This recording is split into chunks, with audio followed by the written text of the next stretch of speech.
In this section, we are going to talk about the value of reflection, self-reflection as it pertains to leadership, entrepreneurship, and general personal development. Peter Drucker was one of the most respected thinkers in the world of business for many years, and he said, follow effective action with quiet reflection. From the quiet reflection will come even more effective action. So this is a thing that I try to bring myself back to again and again to make sure that I'm not just in a process of doing, that I also apply some thinking and then grow through that process of iteration. In general, as an entrepreneur, founder, or leader, we utilize consistent reflection so that we understand what's happening for ourselves, where we're strong and where we're not so strong, and to understand our accomplishments and goals, as all of that is relative to our ever-changing environment. So as our environment is changing really rapidly and in ways we've never seen before, reflection becomes even more important. It is the thing that will help us take failure and turn it into the process of failing forward, and it will allow us to iterate again and again and again rather than making a decision and keeping that in this static environment of thinking about it and, oh, well, we made these decisions and now we're just going to have to plow forward based on those decisions. No, we can not put so much pressure on ourselves and instead go, okay, I made a decision and then I put it into action and then I came back to that drawing board again and went, what worked and what didn't? How can I change things to make this work better? There is obviously reasons for us to do this all the time. And in particular, doing this thing now is important because our environment has been shaken up in ways that it hasn't been before, really at all. So that gives us this opportunity to unstick ourselves from our previous ways of being and doing and make changes that will benefit us and other people as we move into the future.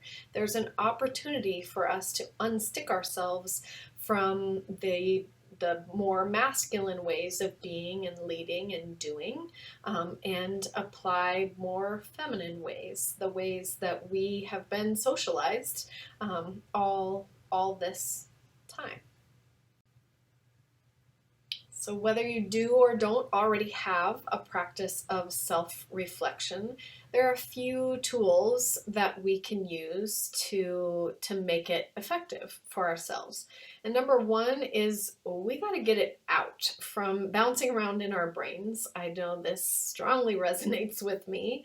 I journal about things and I write. I have notebooks upon notebooks of ideas and changing schemes of things that I'm working on. We also might utilize individuals within our organization or a business partner or a life partner or somebody else in our lives. I know myself, I have at least 2 professional accountability partners that I use. They're people that work in similar or related industries who are solopreneurs like myself, and we use each other to work as a sounding board and also to hold each other accountable to the steps we say we're going to do. And each week or every other week, depending on the individual, we meet and we download and then we process ideas and we bounce questions off of each other. And it helps us each reflect and grow and be involved in this and continue to embrace an iterative path.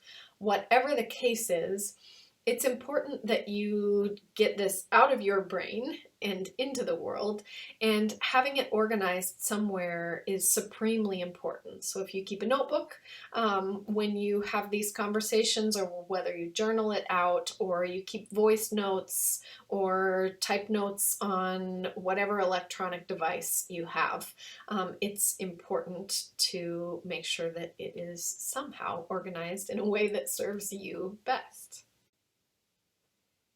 As you start to build a plan for yourself of self reflection, or a process of self reflection for yourself, we just want to build it into a practice where you have a pattern.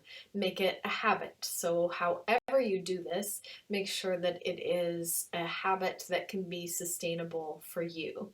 One that gets you into this loop of thinking and planning, recording and doing, and then thinking and iterating and recording and doing.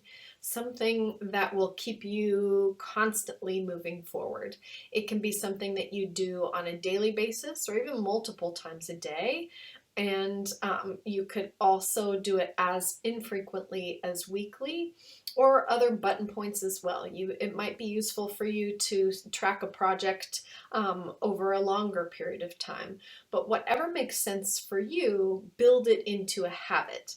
And then also build that process of self-reflection into a habit where you use it for some planning in your thinking and reflecting on where you are and where you want to go. And then taking the time after you have implemented something to spend the time learning those lessons and internalizing what you have gained in that process. What do you want to keep and what you want to let go?